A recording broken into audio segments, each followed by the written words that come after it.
Assalamualaikum warahmatullahi wabarakatuh. Baiklah, saya Lesti Andri Desmayanti dari kelas 3A Akuntansi Syariah akan mempresentasikan materi tentang ekonomi Islam. Baiklah, langsung saja. Konsep dasar produksi dalam Islam. Kegiatan produksi merupakan sebuah aktivitas yang keberadaannya bersamaan dengan penciptaan manusia di bumi.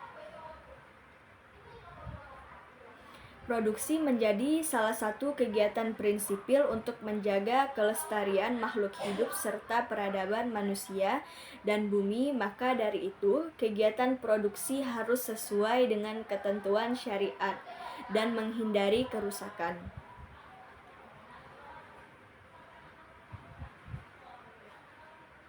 Adapun implikasi mendasar pada aktivitas produksi dan perekonomian, yaitu yang pertama, seluruh kegiatan produksi terikat pada tataran nilai dan teknikal yang secara Islami, tata kelola dalam manajemen produksi, yakni harus disertai dengan nilai budaya leluhur akhlak Islami, mulai dari produk itu dihasilkan, kemudian cara menawarkan produk tersebut kepada konsumen.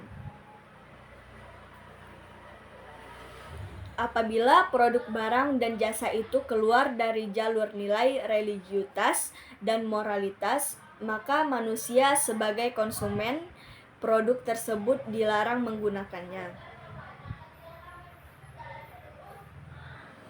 Yang kedua yaitu kegiatan produksi harus memperhatikan aspek sosial kemasyarakatan, nilai keseimbangan dan harmonisasi harus bersinergi dengan lingkungan sosial dan lingkungan hidup masyarakat dalam setiap aktivitas produksi pada jangkauan yang lebih luas, sehingga masyarakat dapat menikmati hasil produksi dengan kualitas terbaik.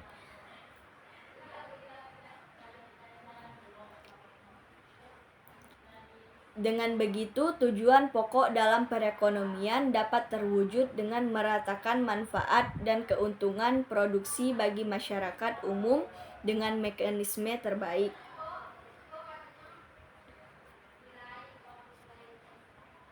Yang ketiga yaitu permasalahan ekonomi muncul bukan saja karena kelangkaan, tetapi lebih kompleks langkahnya. Sumber daya ekonomi bukanlah problem satu-satunya dalam memenuhi kebutuhan pokok.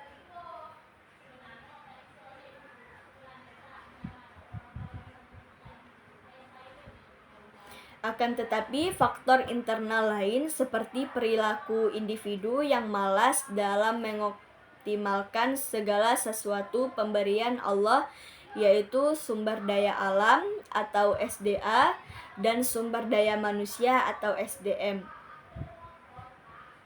Individu yang disifati perilaku tersebut termasuk orang-orang yang zalim atau ingkar nikmat.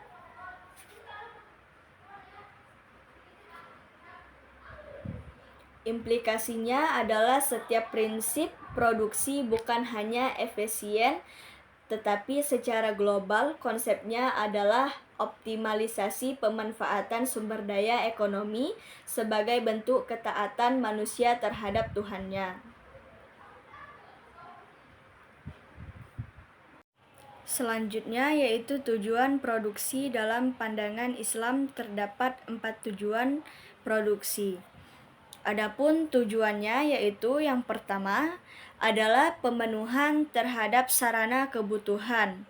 Yang kedua, kuantitas produksi tidak berlebihan sesuai dengan kebutuhan dan permintaan. Yang ketiga, sikap berorientasi masa depan tidak eksploitatif. Yang keempat yaitu kegiatan pemenuhan bertujuan sebagai ibadah kepada Allah Subhanahu wa Ta'ala. Selanjutnya yaitu faktor produksi. Kegiatan produksi membutuhkan berbagai jenis sumber daya ekonomi. Secara umum, faktor produksi dapat diklasifikasikan menjadi 2, yaitu yang pertama input manusia, yakni tenaga kerja atau buruh dan wirausahawan. Yang kedua, input non-human, yakni sumber daya alam kapital, mesin dan input fisik lainnya. Selanjutnya yaitu konsep distribusi. Dalam Islam, distribusi merupakan kegiatan dalam penyaluran barang atau jasa dari produsen pada masyarakat sebagai konsumen. Adapun fungsi utama distribusi yaitu yang pertama ada pengangkutan atau transportasi. Transportasi merupakan usaha pemindahan atau pergerakan dari suatu lokasi ke lokasi yang lainnya dengan menggunakan suatu alat tertentu. Sedangkan dalam aktivitas distribusi berfungsi dalam pelaksanaan kegiatan pengangkutan yang secara umum memerlukan alat transportasi. Dan yang kedua ada penjualan atau selling. Fungsi yang berhubungan dengan peralihan hak dari konsumen ke konsumen lainnya melalui penjualan yang dilakukan oleh pengecer. Dalam literatur lain menyebutkan bahwa penjualan sebagai alat pemasaran produk yang menjadi salah satu dari marketing mix, yaitu flash yang bertujuan untuk menjual produk sesuai dengan kebutuhan konsumen sebagai sumber pendapatan perusahaan. Yang ketiga yaitu pembelian atau buying, merupakan kegiatan menukar barang yang dibutuhkan konsumen dengan sejumlah uang sebagai alat tukar. Yang keempat, penyimpanan atau storing merupakan proses yang bertujuan untuk menjaga keutuhan, keselamatan, serta kesinambungan barang-barang produksi.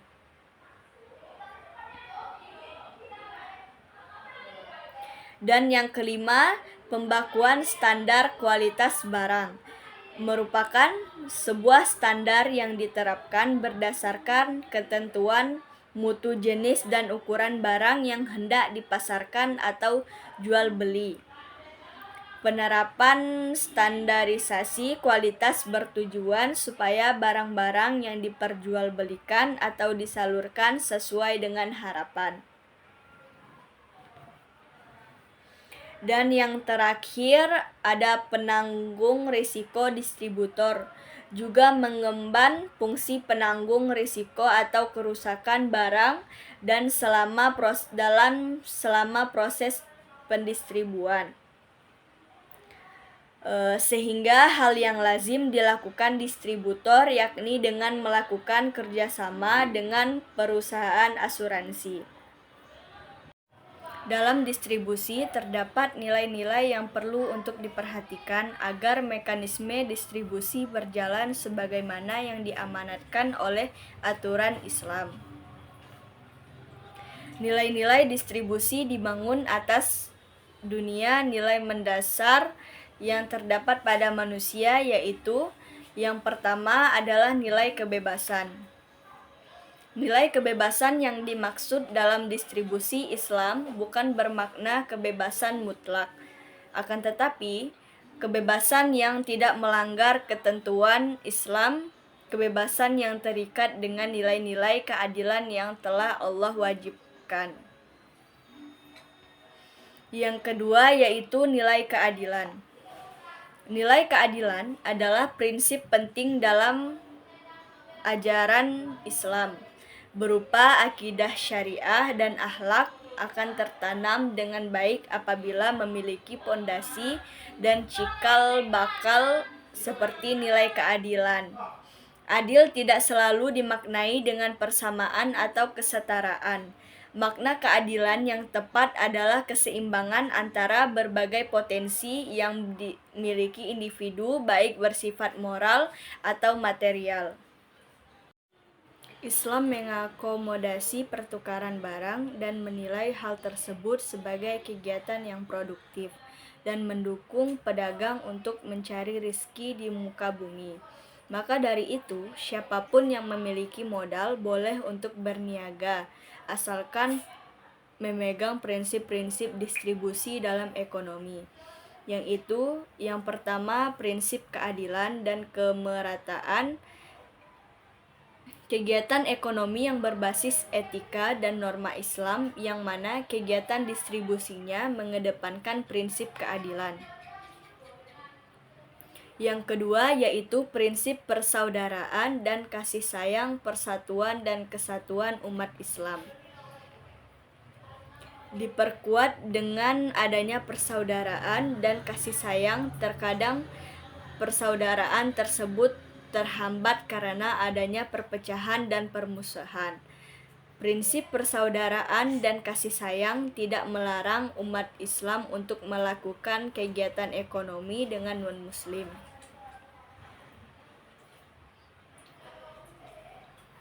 Yang ketiga yaitu prinsip solidaritas sosial. Salah satu prinsip pokok dalam distribusi yang tidak kalah penting yaitu prinsip solidaritas sosial. Islam menganjurkan adanya prinsip ini dan menentukan mekanisme sendiri seperti zakat, sedekah, hibah, hadiah, dan lain-lain. Secara konsep, terdapat beberapa elemen dasar yang dimiliki oleh prinsip solidaritas.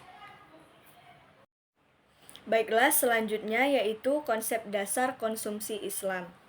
Konsumsi merupakan pemanfaatan atas hasil produksi seperti makanan, pakaian, dan sebagainya. Barang yang urgent sehingga dapat langsung memenuhi kebutuhan hayati manusia. Dalam ilmu ekonomi, pengertian konsumsi berbeda dengan pemaknaan dalam kehidupan sehari-hari, yakni kegiatan menghabiskan seperti makanan dan minuman. Konsumsi dalam ilmu ekonomi diartikan sebagai setiap perilaku seseorang untuk menggunakan dan memanfaatkan barang dan jasa untuk memenuhi kebutuhan hidupnya.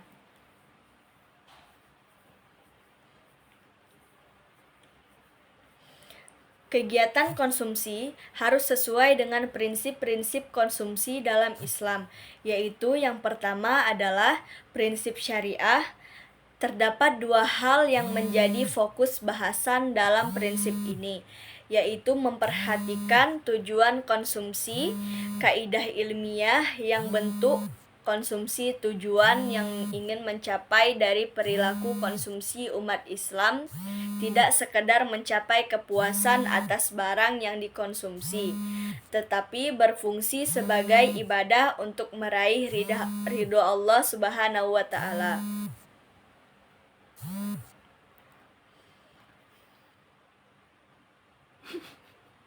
Yang kedua yaitu prinsip kuantitas. Kuantitas juga memiliki batasan syariah dalam konsumsi.